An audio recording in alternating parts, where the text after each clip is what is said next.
오늘 우리가 함께 볼 말씀은 사무엘상 15장입니다.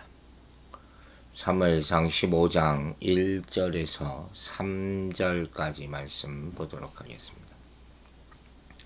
사무엘이 사울에게 이르되 여호와께서 나를 보내어 왕에게 기름을 부어 그의 백성 이스라엘 위에 왕으로 삼으셨은즉 이제 왕은 여호와의 말씀을 들으소서. 만군의 여호와께서 이같이 말씀하시기를 아말렉이 이스라엘에게 행한 일 곧 애굽에서 나올 때 길에서 대적한 일로 내가 그들을 벌하노니 지금 가서 아말렉을 쳐서 그들의 모든 소유를 남기지 말고 진멸하되 남녀와 소아와 젖먹는 아이와 우양과 낙타와 나귀를 죽이라 하셨나이다 하니. 자, 사무엘이 다시 나타나죠. 사울을 찾아왔을 때 그가 아마도 사울이 떠나갈 때, 사무엘상 13장의 내용이죠. 그로부터 오랜 시간이 지난 후의 일로 추측이 됩니다. 어떤 사람은 이 사무엘상 16장에 나오는 다윗이 기름 부음 받은 때와 믹마스 전투 사이의 기간을 연대적으로 계산해서 적어도 20년의 세월이 경과한 후에 사무엘이 다시금 사울을 만난 것으로 추정하기도 합니다. 과거에 사울의 불순종으로 인해서 이미 그에게 심판이 예고되기는 했지만 이번에 사무엘을 통해서 주어진 하나님의 명령은 일전의 잘못을 만회할 수 있는 기회가 된다는 점에서 중요한 의미를 지닌다고 말할 수가 있죠. 본문의 특징은 계속 왕이라는 단어가 등장한다는 거예요. 1절을 보면. 즉 이전까지는 사울이 이스라엘의 지도자 이렇게 불렸거든요. 근데 이 구절에서 처음으로 왕이라고 연속적으로 불리는 모습을 볼 수가 있습니다. 여호와께서 사울을 왕으로 삼으신 것은 열방의 왕과는 달리 사울이 이스라엘의 이 왕이 됐다 하는 것은 오로지 하나님께서 그에게 왕적 소명과 권한을 부여하셨기 때문이죠. 하나님이 임명하셨다는 뜻입니다. 그러므로 사울은 자신의 주인이 또 있다는 걸 잊지 말아야 돼요. 여호와죠.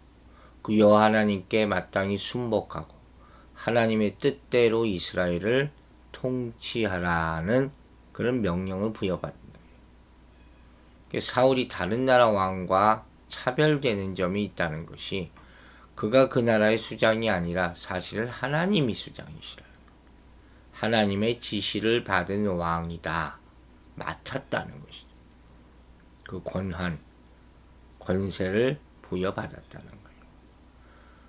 그리고 이제 사무엘이 사울에게 이야기합니다. 여호와께서 나를 보내서 왕에게 기름을 부으셨다는 거죠. 기름 부었다. 기름 부음 받은 거 아니에요. 그러니까 이 말은 당신이 잘나서 왕이 된 게 아니고 당신이 능력이 있어서 오늘 왕으로 존재하는 것이 아니라 하나님이 기름을 부으셔서 즉 하나님의 은혜와 경륜과 축복 속에서 당신이 왕이 된 것입니다.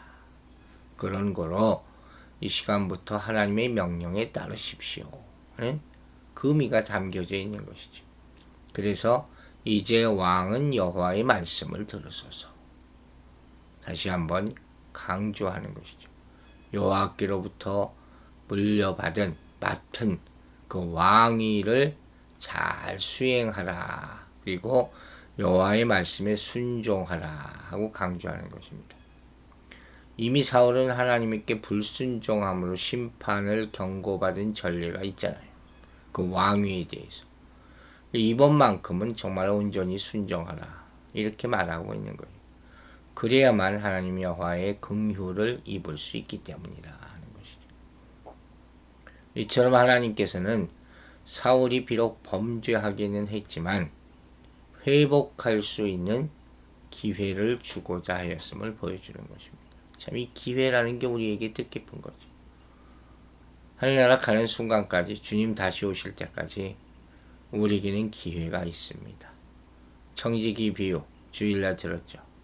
우리에게 기회가 있습니다. 그 기회를 꼭 잊지 마시기 바랍니다. 하나님은 그때까지 징벌을 더디하시고 공혈과 사랑으로 오래 참으사 죄인들이 다 회개하고 돌아오시기를 기다린다고 하지 않았습니까? 이제 앞으로 사울이 어떻게 하는지가 더 궁금해지죠. 안타깝게도 그 다음 내용을 보면 이번에도 하나님께 불순종한 그런 모습이 나타나요. 그래서 예고되었던 심판이 결국은 나타나게 된다 하는 그런 얘기죠. 2절을 보면 이런 말씀이 있습니다. 만군의 여호와께서 이같이 말씀하시기를 아말렉이 이스라엘에게 행한 일, 곧 애굽에서 나올 때 길에서 대적한 일을 내가 추억하노니. 자, 하나님께서 모든 일을 기억하신다 하는 것을 볼 수 있죠. 먼저 여기 나오는 만군의 여호와라는 말은 천군 천사를 지휘하시는 하나님, 이렇게 번역될 수도 있죠. 이스라엘과 관련해서는 출전하는 이스라엘을 친히 지휘하시는 하나님이라 하는 의미로 종종 사용됩니다. 전쟁을 할 때마다, 이스라엘이 전쟁을 할 때마다 만군의 여호와라는 명칭이 사용됐다는 것이죠.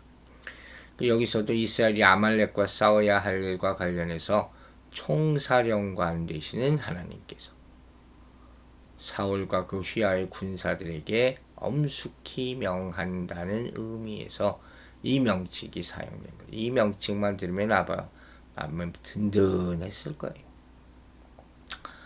그의 대적이 누굽니까? 바로 아말렉이죠. 이스라엘 역사 가운데 뺄래야 뺄 수 없는 그런 족속. 에서의 손자 아말렉의 후예들을 말하는 거죠. 이들은 유다 남방 지역을 거점으로 삼아서 목초지를 찾아 떠돌아다니는 유목민이에요. 과거에 출애굽한 이스라엘을 르비딤 광야에서 공격한 일이 있죠. 아주 이 대적한 무리들의 뿌리 깊어요. 아말렉이 이스라엘에게 행한 일이 바로 이 사건이라는 거예요. 근데 이스라엘에 대한 저들의 그 같은 공격은 단순한 민족 간의 분쟁 차원을 넘어서 누구에 대한 전쟁인 거예요? 이스라엘을 애굽에서 구원하신 하나님께 대한 일종의 도전행위라는 거죠. 이게 문제인 거죠. 또 이스라엘이 가나안에 들어간 후에도 계속해서 대적을 합니다. 그래서 하나님의 구속사를 방해하는 아말렉의 죄를 하나님께서는 매우 중대한 것으로 보는 거예요. 그 심판받지 않을 수 없다. 이렇게 말하는 것이죠. 그리고 이제 하나님께서 마침내 사울을 통해서 그 심판을 단행하고자 한 거예요. 내가 추억하노니. 하나님께서 기억하셨다 하는 것인데 이게 무서운 말이죠. 어떤 일을 결코 잊지 않고 있다가 다시금 생각해내겠다. 좋은 일이 아니라 당신을 공격한 일, 모욕한 일, 그걸 잊지 않고 있는다. 하나님은 기억하시는 하나님이에요. 하나님이 자신에 대한 아말렉의 도전 행위를 기억하시고 이제 그에 대해서 보응하시겠다. 지금 이렇게 말하고 있는 거죠. 하나님이 기억하신 것 중에 우리에 대해서 좋은 일, 우리가 좋은 일을 한 것, 선한 일을 한 것, 예배 드린 것, 이런 것을 기억하셔야 되는데 이스라엘 백성들이 애굽에서 나올 때 이 사람들이 그 길을 막고 못 나오게 했잖아요. 그러니까 이건 하나님의 구속 역사를 방해한 거예요. 엄청난 잘못을 저지른 거예요. 이 일로 인하여 하나님께서 그 백성을 진멸하시겠다. 아말렉 족속이 400년 전에 지은 죄를 잊지 않고 그 죄것을 치르게 하신 거죠. 무서운 일이죠. 3절 봅니다. 지금 가서 아말렉을 쳐서 그들의 모든 소유를 남기지 말고 진멸하되 남녀와 소와 젖먹는 아이와 우양과 약대와 나귀를 죽이라 하셨나이다. 자, 여기 아주 중요한 단어가 하나 나옵니다. 진멸이라는 단어. 참 논란이 많은 단어예요. 구약의 하나님이 무서운 하나님, 전쟁의 하나님, 죽이는 하나님이다. 이렇게 사람들이 오해할 수 있는 단어가 여기 나오는 진멸이에요. 이 아말렉의 진멸, 이건 하나님의 공의 심판을 수행하는 일이죠. 이게 추워도 인간적인 사정이나 동정심에 이끌려 그르치는 일이 없어야 한다는 것을 강조하는 말이에요. 이 진멸하다는 뜻이 하람이라는 말이거든요. 본래 봉헌하다, 금지하다 하는 그런 이 히브리적 의미를 가지고 있어요. 성경에서 이 단어는 하나님의 공의를 만족시키기 위하여 진멸할 것 중에 살아있는 모든 것을 다 죽이고 그 밖의 것들은 불태우거나 여호와 하나님께 바치는 헌신적인 행위를 의미하는 게 이 진멸이에요. 그럼 이건 이 하나님과 하나님의 백성에게 참 중요한 거예요. 먼저 이 의미를 보면 여기서 아말렉을 진멸하라는 하나님의 명령은 예언의 성취를 의미하는 것이죠. 그냥 순간적으로 나온 것이 아니에요. 즉 하나님께서는 일찍이 아말렉을 멸하여 천하에 거역함이 없게 하겠다고 선포한 바가 있어요.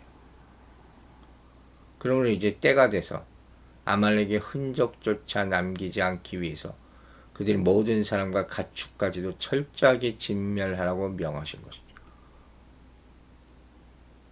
하나님이 한번 얘기한 건 반드시 성취되는 것이죠. 그러므로 이스라엘은 조금도 주저함이 없이 이 명령에 전적으로 순종해야만 했다는 것이죠. 이는 마치 가나안 7족속을 진멸하는 것과 같은 의미를 가지고 있다고 볼 수도 있죠. 그래서 하나님께서는 저들을 진멸하되 하나도 남기지 말고 다 죽이고 불태우라. 이렇게 하신 거예요. 여리고성 칠 때 그런 같은 맥락이에요. 참 무자비하게 보이죠. 깨끗하게 다 치워 없애라. 이 의미를 우리가 분명히 알아야 돼요. 하나님께서는 지금 분명히 하나님의 사역을 방해하고 우상 섬기고 도덕 종교 차원에서 죄를 짓고 있는 이들을 벌하시는 거예요. 이들의 죄가 이제 갈 때까지 갔어요. 더 용서할 수 없을 만큼 끝까지 간 거예요. 거기다가 하나님의 백성의 길을 방해했어요. 이게 컸죠. 그런 걸로 하나님께서 진멸하라고 하시는 거예요. 하나님께서 인류에게 이렇게 잔혹하리만큼 벌하시는 경우가 여러 번 있죠. 그 가운데 가장 큰 사건이 뭐였을까요? 바로 노아 홍수 사건이죠. 이 땅에 죄가 관영했어요. 더 이상 어떻게 할 수가 없어. 그때 하나님이 진노가 나타나는 거예요. 여기 자비가 없잖아요. 노아 홍수 사건은 자비가 없어요. 노아의 가족 8만 남겨놓을 뿐이지. 다 없애버리는 거예요. 여리고성 함락시킬 때도 하나도 남기지 않으라고 그랬어요. 양 한 마리도 살리지 말고 다 불태우고 죽이라 그랬어요. 이건 소돔과 고모라가 유황불로 인해서 다 진멸되는 것과 같은 그런 의미가 있는 거예요. 하나님께서 죄에 대해서 얼마나 단호하신지 이걸 보여주는 거예요. 이런 데는 무슨 자비라는 말이 허용되는 것이 아니죠. 그리고 이 두려운 사건을 통해서 하나님께서 바로 이스라엘을 통해서 일하시는구나. 이걸 보게 되는 거예요. 이스라엘을 사용하시는구나 하는 거죠. 또 하나의 중요한 의미는 뭐겠습니까? 바로 지금 사울왕을 통해서 역사를 이루시는데 이것이 이스라엘에 대한 구원을 의미한다 하는 것이죠. 지금은 아말렉이 아무것도 없고 또 아말렉과 관계가 크게 불편하지 않은 것 같아요. 별거 아니라는 거죠. 그러나 뒤에 나타나지만 이 아말렉을 남겨두어서는 안 된단 말이에요. 왜? 악의 씨거든요. 악의 씨가 돼. 결국 뭔가를 일으켜요. 그래서 지금 깨끗이 진멸하라는 거예요. 즉 이스라엘이 가나안 민족으로부터 악한 영향을 받을 소지를 사전에 제거하기 위해서 진멸하라는 거예요. 언젠가는 문제를 일으키는 거예요. 여러분, 이 모든 것은 하나님의 성품으로부터 시작되는 거예요. 하나님은 거룩한 분이십니다. 거룩함은 신성하신 하나님께 속하는 속성으로 하나님의 하나님 되심을 드러내는 가장 중요한 성품이죠. 이렇게 하나님의 성품이 거룩하시기 때문에 그분이 하시는 모든 일도 다 거룩한 것이. 하나님은 죄를 지을 수도, 죄를 용납하실 수도 없는 분이시고 완전한 선을 행하시는 분임을 믿으시기 바랍니다. 그리고 하나님은 그분의 거룩하신 성품을 따라 온 세상을 공의로 다스리세요. 하나님은 사람을 외모로 취하지 않으시고 각 사람이 행한 대로 갚으신다 하지 않았습니까? 그래서 선을 행한 자에게는 영생을 주시고 악을 행한 자에게는 그에 합당한 심판을 내신다 그랬어요. 사람들은 절대적이 아닌 상대적인 기준에 의해서 죄를 정의하려 할 때가 많아요. 이랬다 저랬다 하는 거죠. 그게 잘못된 거예요. 그게 법이라는 게 있을 필요가 없죠. 또 세상 법에 저촉되지 않는 가벼운 죄, 자기가 보기에 괜찮은 것 같은 거, 그건 죄가 아닌 것처럼 여기죠. 자기가 하는 나쁜 일은 다 죄가 아니라고 그러는 거예요. 게다가 더 잘못된 걸 하나님도 그렇게 넘어가실 것이라고 생각하는 거죠. 그게 자기 생각이죠. 그런 가치관 때문에 소위 착한 죄에 대한 심판을 억울하게 여기는 거예요. 그러나 죄의 기준은 사람에게 있는 게 아니에요. 온 세상의 유일한 심판자이신 분은 하나님 한 분밖에 없죠. 하나님 앞에서는 작은 죄나 큰 죄가 따로 없어요. 다 똑같은 죄고 거룩한 율법에 따라 죄인에게는 영벌이 있고 하나님의 진노가 있을 뿐이에요. 이를 성경을 통해서 거룩하신 하나님을 올바로 알 때 죄를 바로 이해하게 되는 것이죠. 오늘 이 상황은 결론적으로 이런 거예요. 아말렉을 향해서는 심판이, 하나님의 백성을 향해서는 구원이 임한다. 그게 진멸입니다. 이러한 구원의 역사를 위해서 하나님께서 명령하시고 있는 거예요. 아말렉을 진멸하라. 여러분, 우리 가운데 있는 죄는 진멸되어야 됩니다. 우리를 괴롭히는 악한 세력, 유혹하는 세력들도 다 진멸되어야 함을 명심하고 단호하게 사단의 공격에 맞서 싸워서 승리하시는 여러분들 되시기를 주 이름으로 축원합니다. 기도하겠습니다. 아버지 하나님, 새로운 또 한 주가 시작된 이 아침에 주님께서 거룩한 말씀 주심을 감사드립니다. 하나님께서 사울에게 주신 말씀, 아말렉을 진멸하라 하는 그 말씀을 우리가 두려움과 떨림으로 받게 하여 주시고, 우리를 항상 믿음에서 흔들리게 하는 요소들, 유혹하는 것들, 또 우리의 영적인 성장을 저해하고 대적하는 악한 세력들을 진멸할 수 있도록 도와주시옵소서. 오로지 말씀으로 성령의 능력으로 싸워 이기게 하여 주시고, 그런 말미암아 믿음이 성장하여 하나님께 영광 돌리는 귀한 삶을 살 수 있도록 축복하여 주시옵소서.